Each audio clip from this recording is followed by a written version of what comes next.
Welcome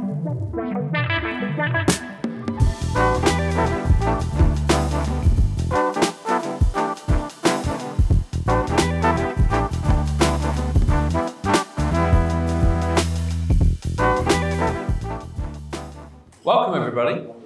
Welcome to our Hospo circle with OpenTable and Lightspeed. So awesome that you all were able to make it. Looks like we've maxed out on the seats, which is great stuff. I wanted to quickly go over why we're here today, and really that comes in three parts. First of all is hopefully what you've been experiencing already, which is to have fun, have chat, have a chance to relax after whatever your normal week contains. Secondly, you're going to hear some really interesting discussion, I predict it, really interesting discussion and insights from the amazing panelists that we've got with us today. So that's the second thing, the reason that we're here. And also, we're in a very tight-knit industry. So we really hope that you get from this a sense of belonging. You're with like-minded people where you can just be yourselves, talk about the things that matter to you, and really relax in each other's company.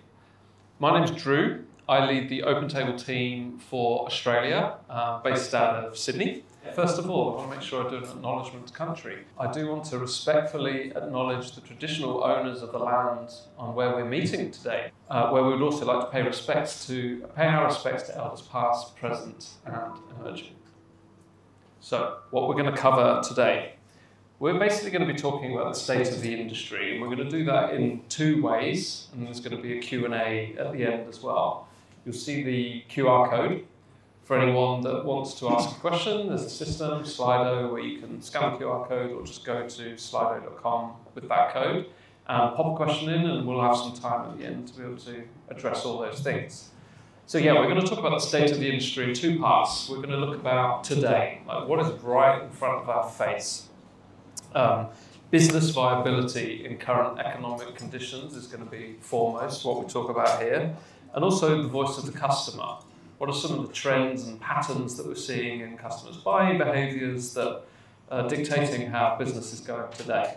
And then we're going to zoom forward and think about the future. What might the future state of the industry be related to technology, AI, and some hopes and wishes that we might have for the future as well. So let me introduce the main event, the people that really matter this evening.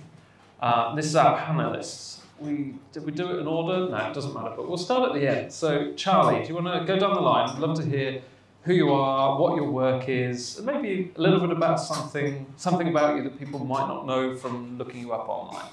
I'm Charlie Carrington. I'm from Atlas Dining and Little Havana and Atlas Weekly. So we're a restaurant. We change our cuisine every 3 months, get to travel around the world and then bring that back and serve it. And something everyone may not know about me, I love to run, and I've run 5 marathons. Yeah. Wow. Yeah. I used to be skinny also, but... You're still skinny. Yeah. My name's Kirby Tate. I have been in hospitality for about 25 years. Cafes, pubs, catering, weddings, you name it. I've sort of been there doing it since I was about 15. Most recently, I am in restaurants. My restaurant's in South Melbourne. It's called James. We've been going since 2019. We're sort of an East Asian, Native Australian, contemporary Oz space. And something you don't know about me, I'm a single mum of 2, so I managed to do all of that and wrangle 2 kids at the same time. Which is very tricky. And my reason for staying in the industry, outside of it being just a survival job initially, is just that I'm incredibly interested in connections and how people connect and how we can get them to connect through food and environment and space. And I guess that's what keeps me in this industry that is very tricky at the moment. My name is Samara. I'm the owner of Pinchies and Pearl Chalet and Oyster. Both of them are just on the street, 2 side-by-side restaurants, but totally different restaurants. Pinchies is very fun, sort of casual seafood brand, and Pearl is quite a high-end wine, particularly focusing on Chablis wine and oysters. So it's really exciting. We've got, you know, 2 totally different clienteles. And something that people wouldn't know about me is I'm really obsessed with true crime podcasts. And my dog. And my husband.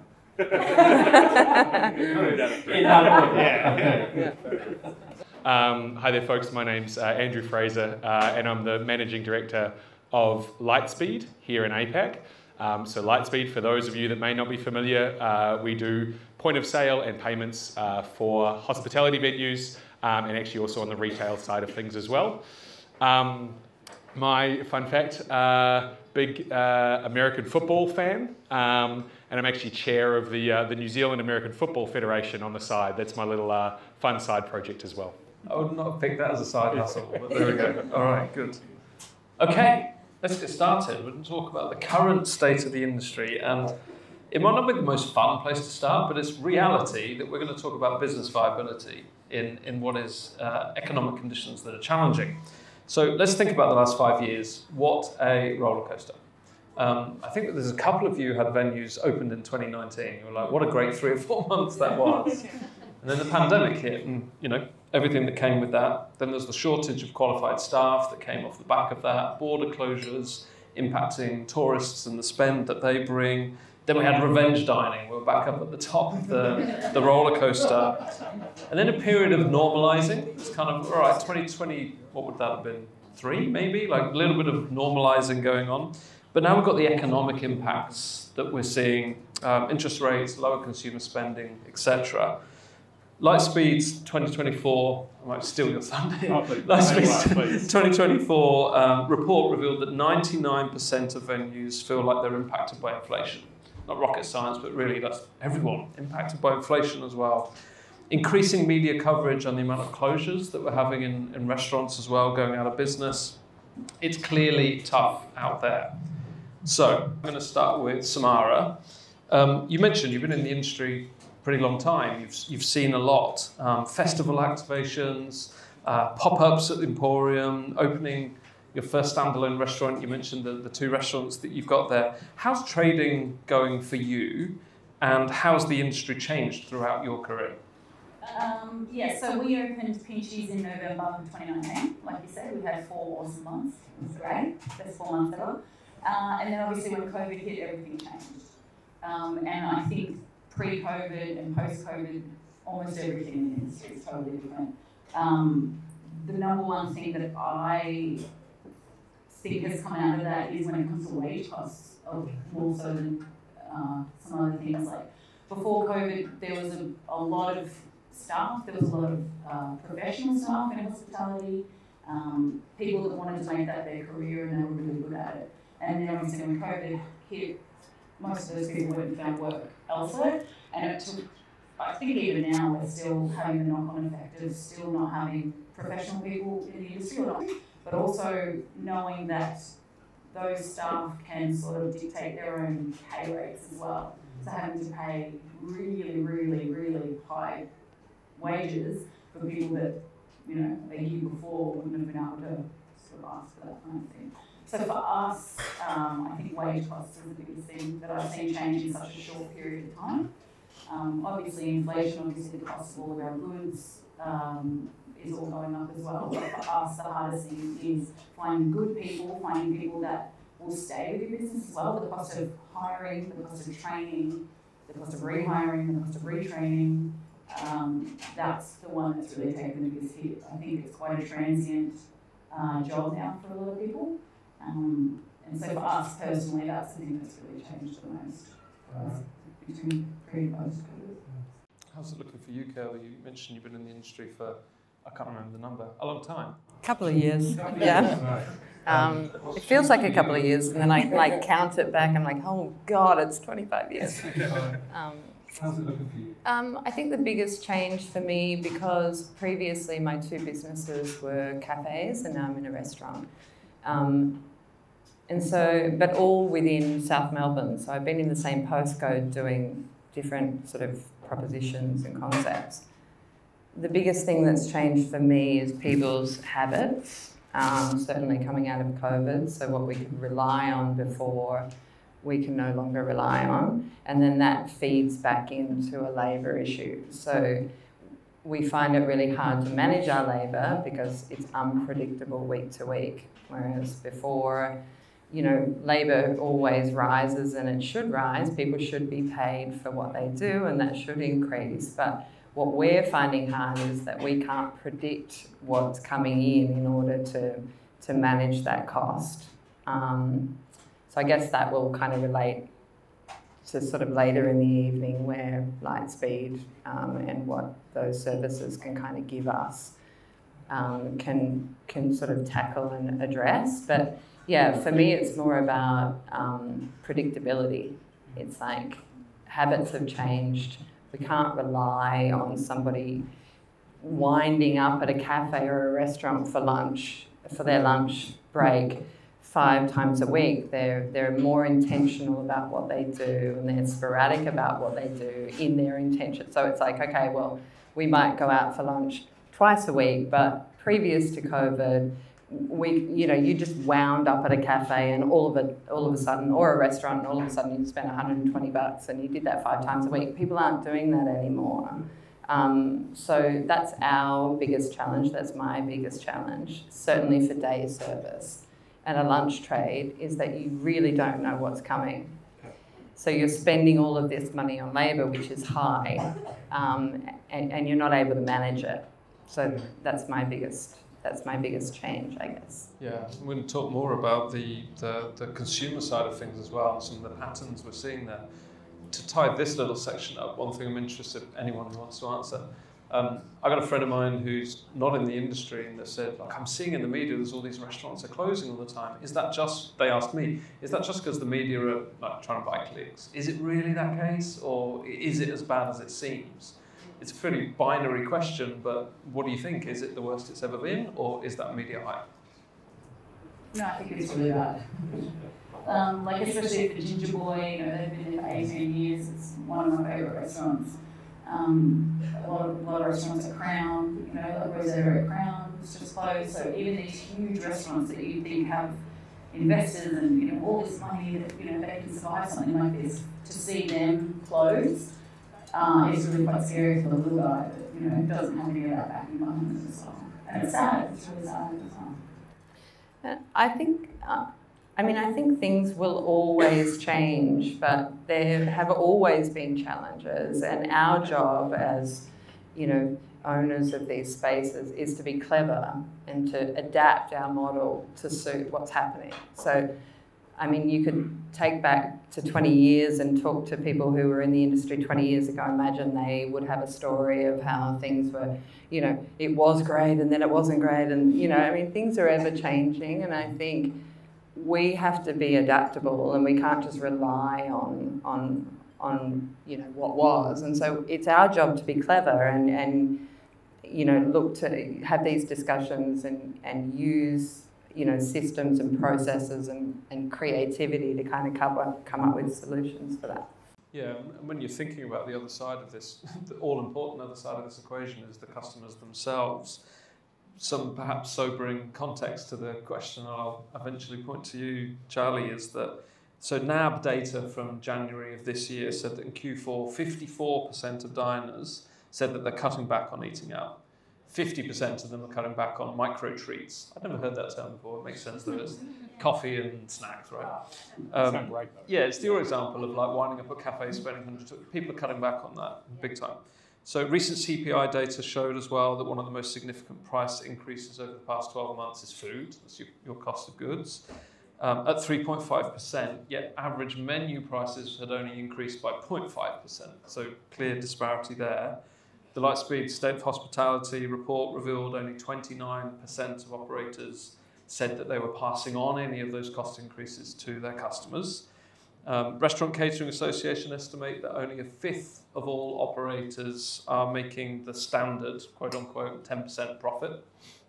So all of this suggests that growing disparity between what customers are willing or able to do and what restaurants need them to do in terms of where their costs are going.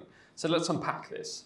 Charlie, I'm sure you've got a silver bullet answer here, but you know, you mentioned about Atlas. I'm not going to lead you into the question. I'd love to hear about how you've been innovative in your business. It's not just one restaurant. How have you evolved your business to try and react to customer behaviour trends? Yeah. So the biggest thing that we did was during COVID, we launched a meal kit company. So it's very similar to like a HelloFresh style model, all selling basically raw ingredients and a recipe card. And, it was obviously a big thing to sort of step outside of just hospitality. Like for my whole career, I've always worked at the top end of restaurants, and I love that amazing dining experience and being able to serve the guests and make sure they have like a rock and roll experience. But and I never thought when I spent 18 hours a day doing that I would end up packing boxes of food, but sort of things change.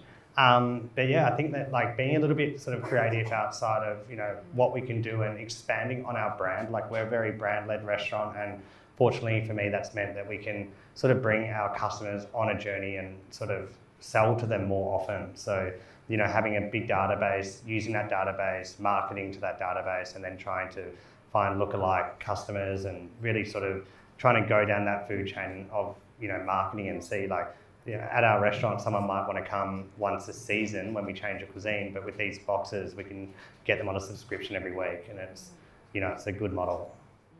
Yeah, it's amazing. You're basically trying to increase the size of the pie rather than just your proportion of the existing pie, as it were.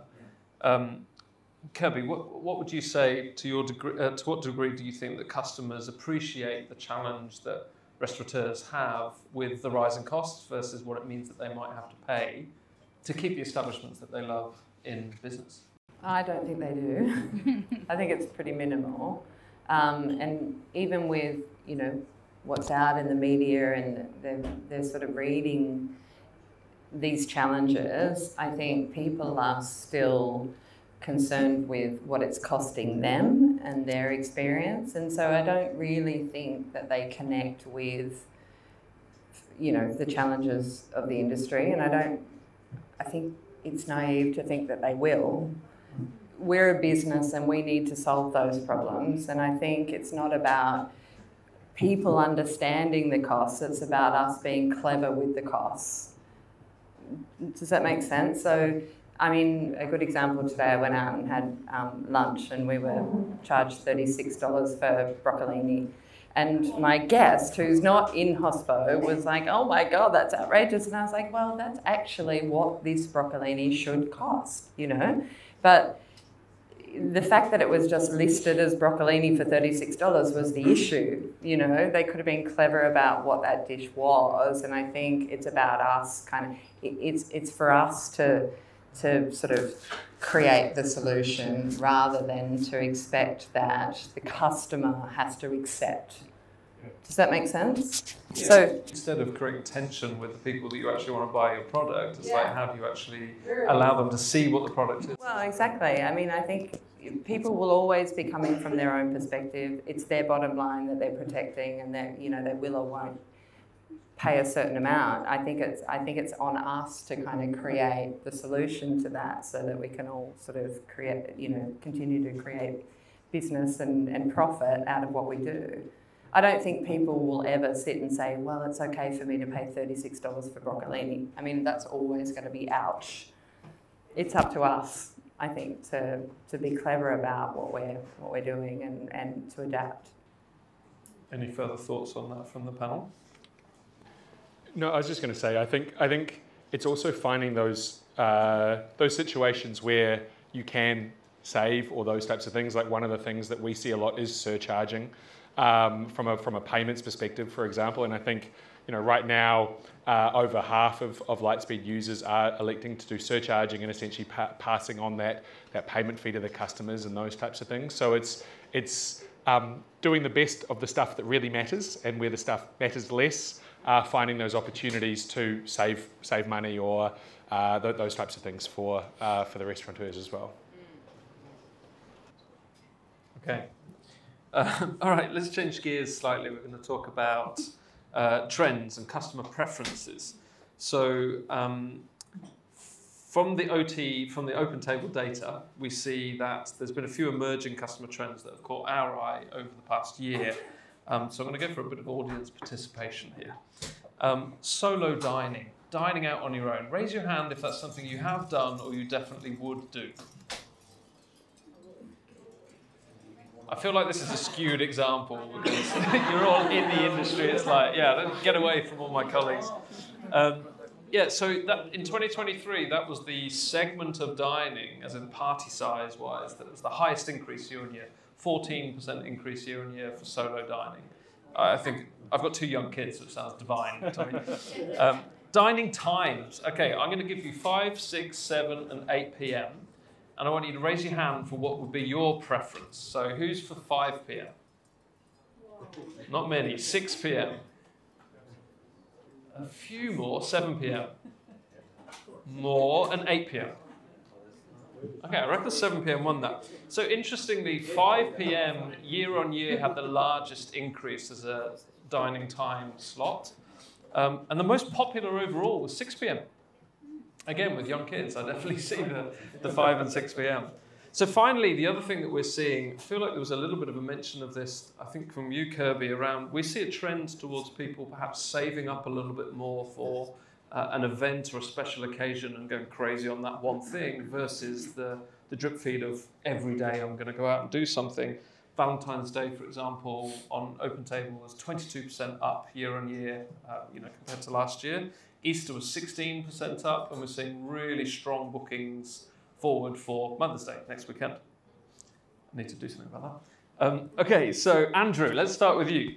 I'm sure you've got insights here, given Lightspeed's position in the business around like those customer trends and preferences. What trends have you seen on your side? Yeah, great question. I think one of the ones that's coming out really strongly is sustainability. And sustainability can be very broad.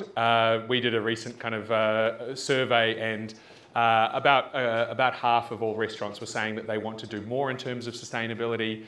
Almost all had said that they had done some sustainability initiatives over the past year. And about a quarter of all customers were saying that that's something that drives them to a restaurant, is that concept of sustainability. It means a lot to a lot of different people. There's not like necessarily one thing that kind of you can peg it down to, but I think that as a concept is certainly one that we've been seeing that customers have been talking a lot more about. I think the other one ties to what we've been saying in terms of the cost, right? And I think from a restaurateur's perspective, that tension around raising menu prices. Some have and have been very successful.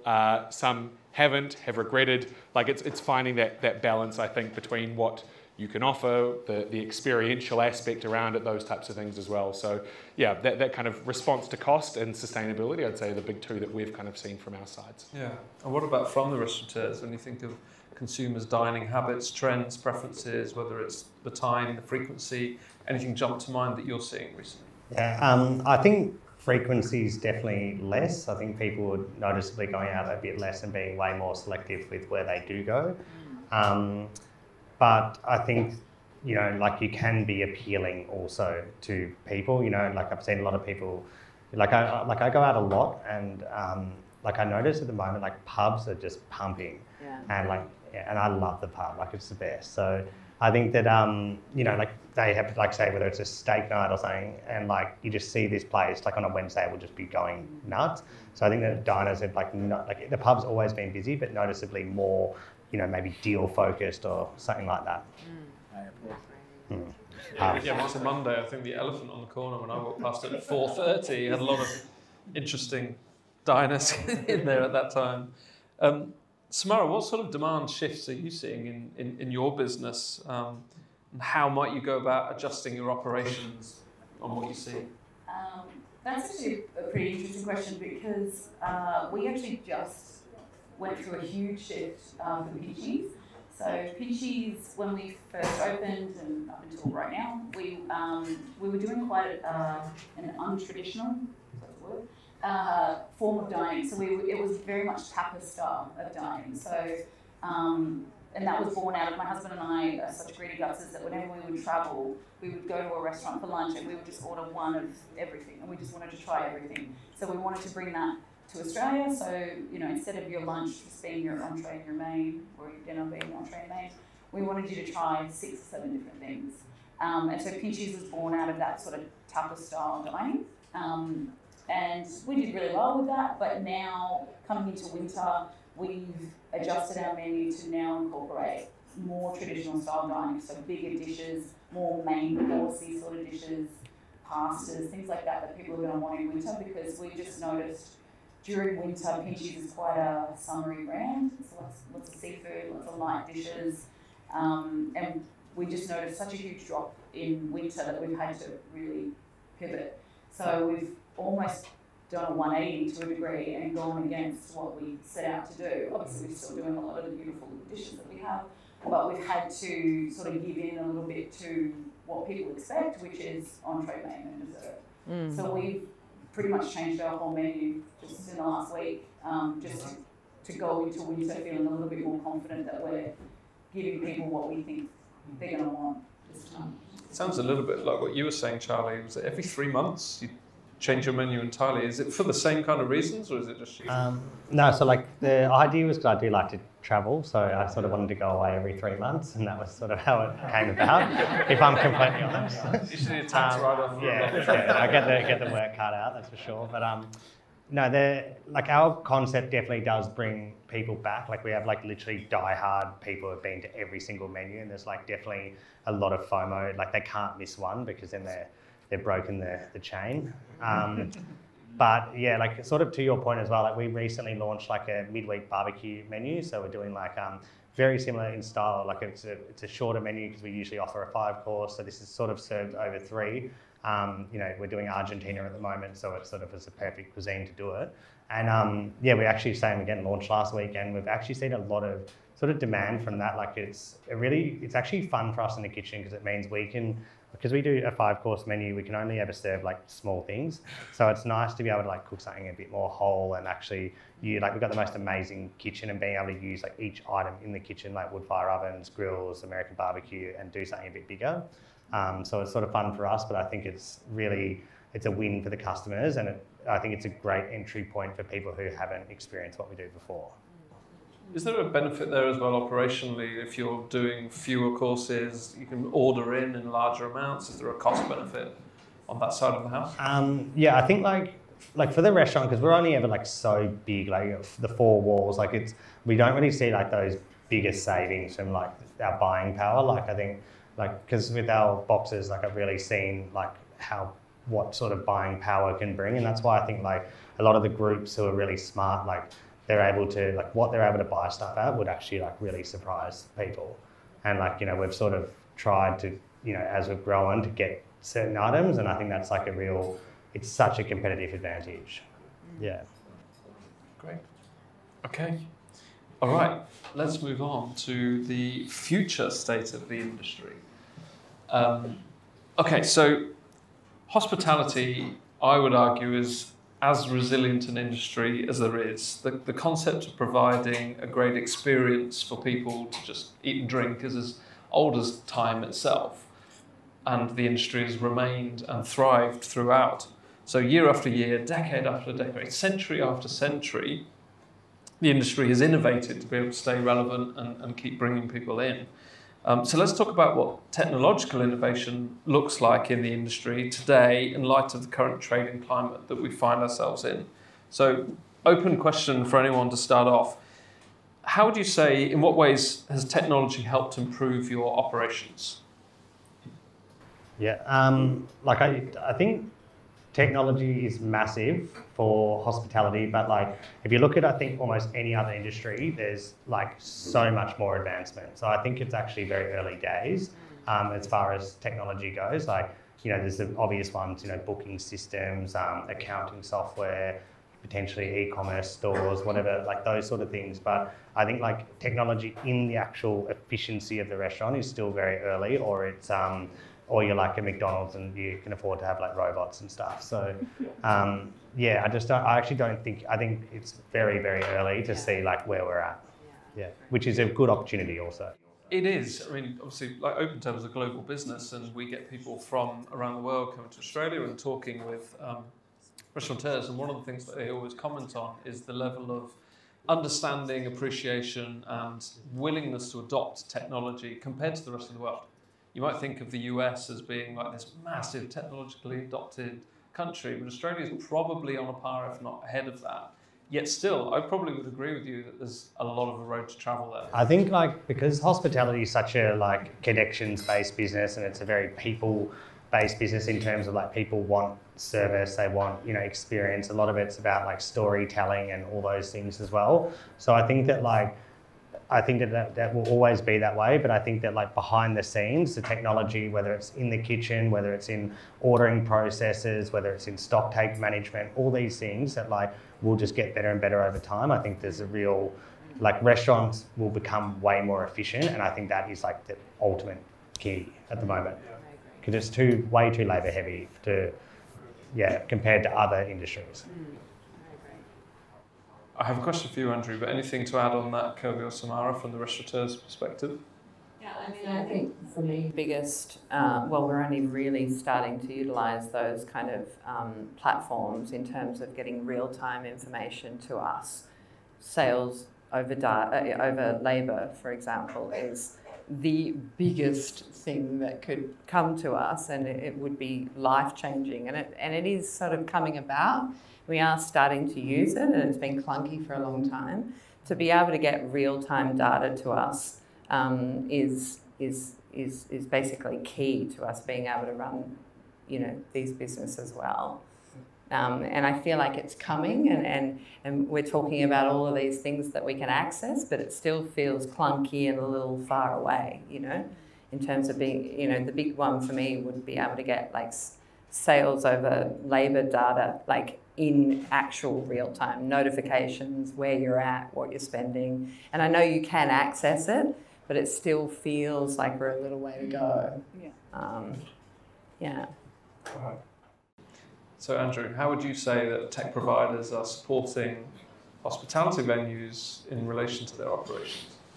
Yeah, first I'd agree with a lot of what you're saying, or everything that you're saying, but in terms of it being early days, where I'd tie it all back to though is what you were saying earlier, and is around time, whether that's labour time, whether that's ability to spend more time with your diners and those types of things as well. So when I do look by having a point of sale, I've got to say it, as opposed to pen and paper, which is, as you're saying, for the US, still the preponderance when you kind of go around. That's an element that can save time, effort, energy, and where you can invest things back. Another one is the payment side of things. Having the payments and POS linked also helps with the time and effort and energy. Booking software, all of those elements as well. And then the reporting. And I think that's where we are, just early days, is reporting and insights. It's something that I think we're putting a lot of time and effort and energy into. I think we might be touching on AI soon, so it might kind of pop up there as well, but it's exciting. But I do think, it's such an opportunity to be able to provide really great insights, real time, about cost, about people, about dining preferences and those types of things. And I think that's really starting to come together now. But I think over the next kind of 6 to 12 months, I think that's going to be the real area that, you know, our teams and restaurants like this one can really start to get those insights as well. Yeah. On AI, I'm not going to do it justice, but I saw an Instagram reel today of how companies implement an AI strategy, and it was in a Hospo. There was some food, loads of sauce squeezed on top, bunch of food, loads of sauce, and then it gets bagged up, loads of sauce squeezed on top, gets delivered in a parcel, loads of sauce squeezed on top. Feels a little bit like AI is used as a bit of a, we're going for AI right now, but I don't think anyone would disagree that there are some major potential benefits related to AI that are going to impact positively every industry, including our industry. So front of house, voice ordering, reservation taking, back of house, like integrated inventory, purchasing.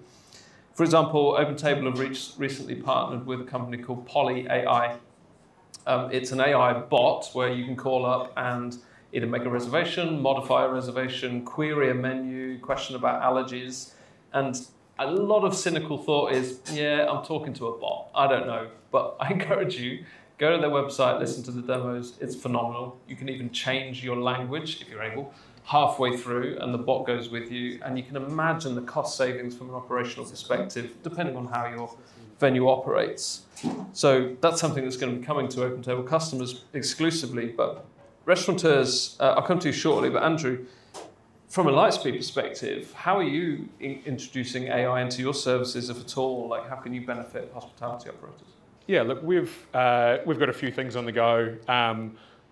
One is, for example, is supporting in terms of menu creation and those types of things. So just having base prompts to make things easier, more attractive to customers, that side of things.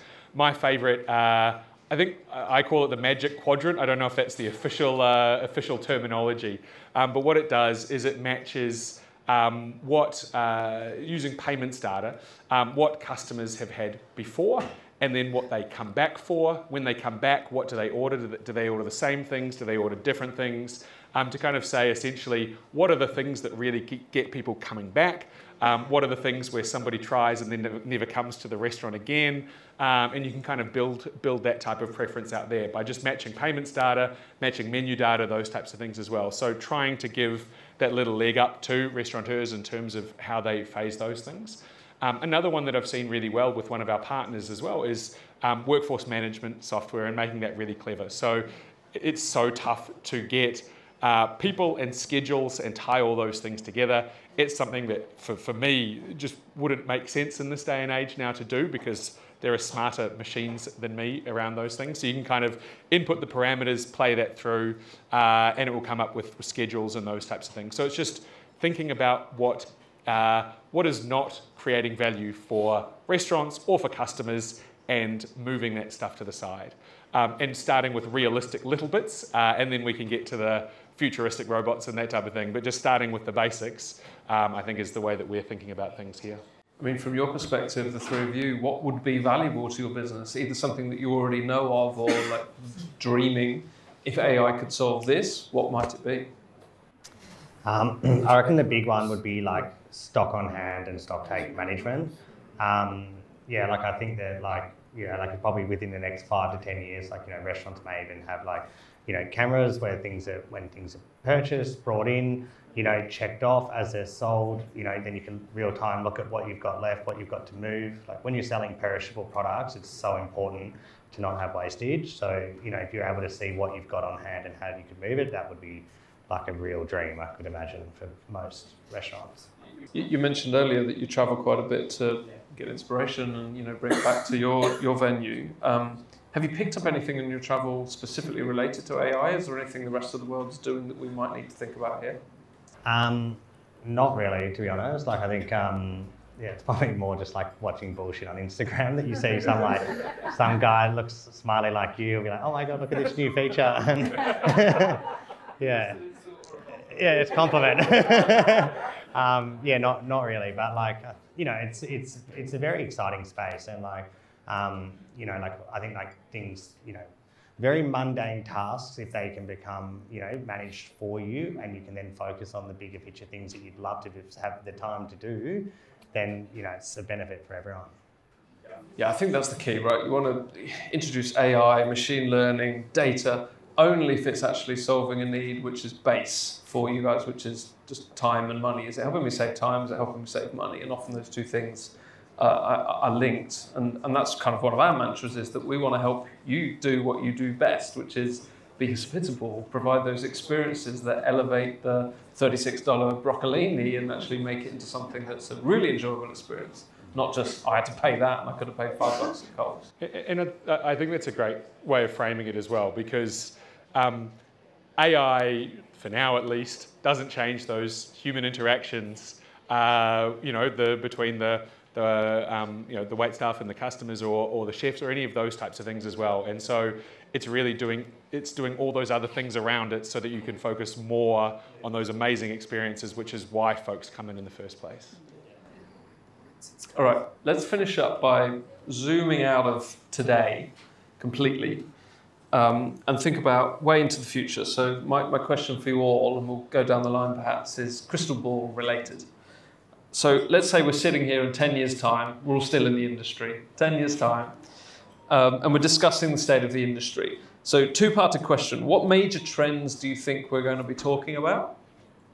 And what's one big tech advancement that we will be talking about? Who would like to go first? I didn't prep them for this question, so it's completely new for me. I'll start so I can get my answer out of the way so you guys don't steal it. I think the number one trend that people will be talking about in 10 years is probably more sustainability than anything else. I think vegan or plant-based options will continue to be more and more popular. We've seen, obviously, just in the last 10 years, how popular they're getting, but even people that aren't vegan are starting to know the implications of the choices they make when it comes to whatever they want to eat. So I think a lot of restaurants are going to need to keep up with that trend and start offering more plant-based things, even if it's not plant-based, more sustainability when it comes to the produce that they're offering, because people are just going to be a little bit more mindful about the decisions that they make and how potentially it could affect the environment. Tech advancements, who knows? Everything's changing like day to day.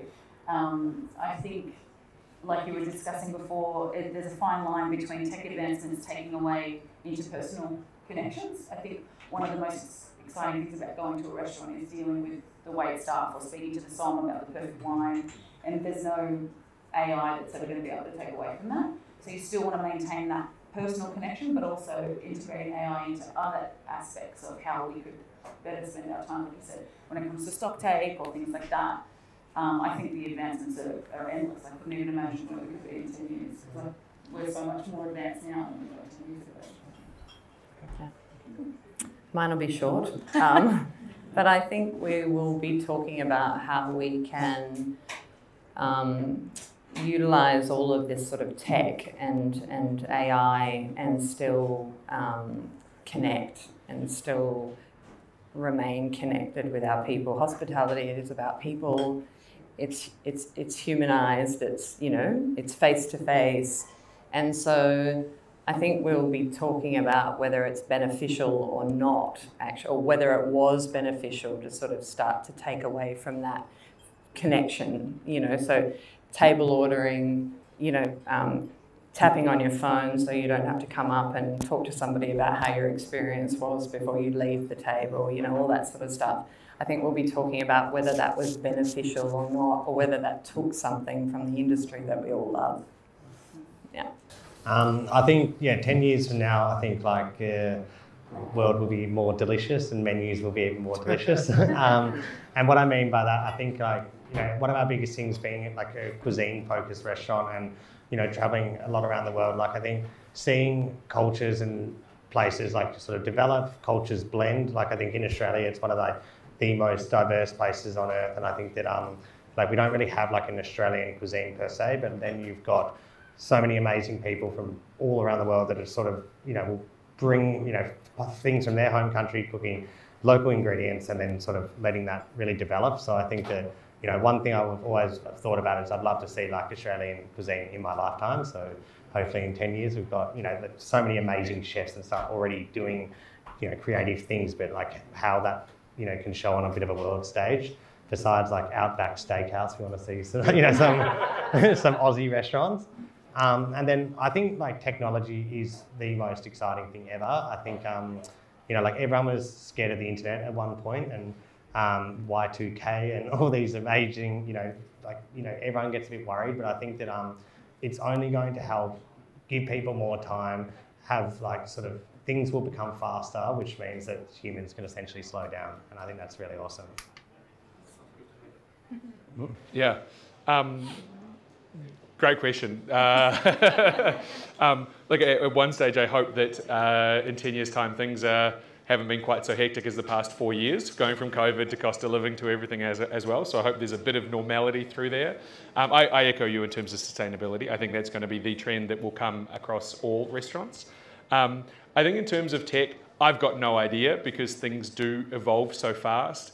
One that we're working on now and is probably 2 years away, but sounds futuristic, so I'll throw it out there, is wearables. And so an example of that, again, to try and get the server closer to the customer is having your smartwatch or a device on you or something. It just automatically recognises everything that the customer's saying, so there's no need for an iPad between you, there's no need for a pen and paper or anything along those lines. It goes straight to the kitchen immediately as well, so there's no kind of step change and those types of things. And hopefully it adds to the experience as opposed to taking it away. It allows a little bit more kind of closeness and that type of contact as well. So like that's something that we're having a bit of a play around with right now. As I say, 2 years away, not 10 years away, but futuristic enough that it hopefully meets the brief and just a sign of what could be coming down the road as well. Love it. I think, ultimately, most good innovation is incremental. It's not like you wait 10 years and then bang, everything happens. So yeah. Okay, thank you very much, panelists. We're going to do some Q&A, but first of all, round of applause for our panelists today.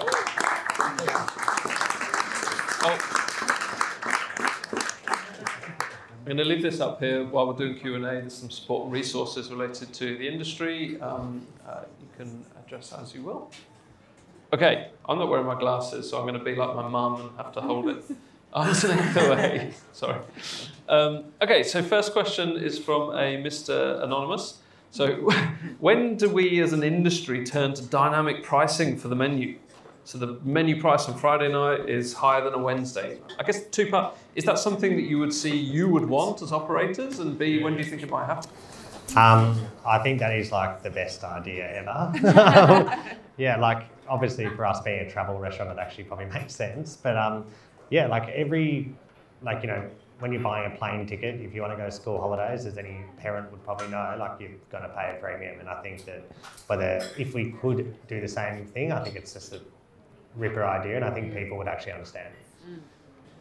I feel like there's some flirtation with it at the moment. I go in on a bank holiday to my local pub and there's a 7% surcharge or whatever when it's not normally there. I think you're going to get into that area that I think you were talking about before, Kirby, of like how do you do that so that you can capitalise on demand and you're paying higher costs as well from a labour perspective versus what the customer's looking at it saying, are you kidding me? Like what's going on? So there'll be a period of transition there, I guess.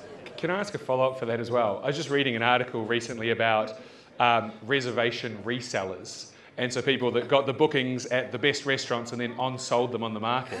Would you ever think about monetising your reservations in terms of Saturday night, you've got to pay more almost as a deposit or not even a deposit, as like a fee for reservations and those types of things? I would love to be able to do that. I'm just happy for people to book about Saturday night.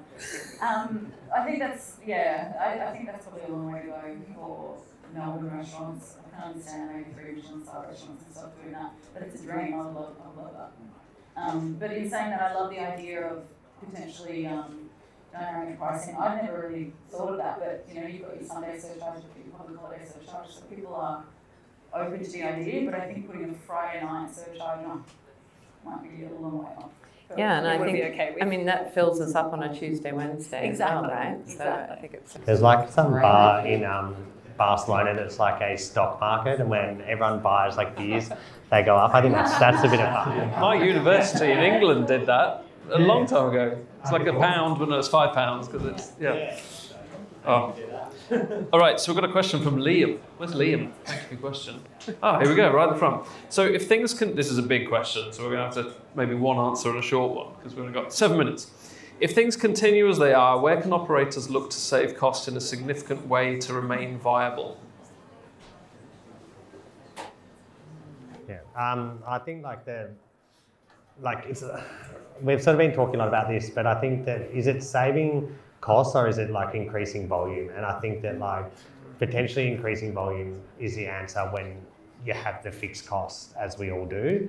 So I think that potentially is it dynamic pricing? Is it being a bit smarter with menu offerings? Is it, like for us as say a set menu restaurant, like we're not really ever going to do a la carte, but if there was a Tuesday night and we wanted to fill it, like is there, bring back some of our old best dishes and people can choose, like something along those lines maybe.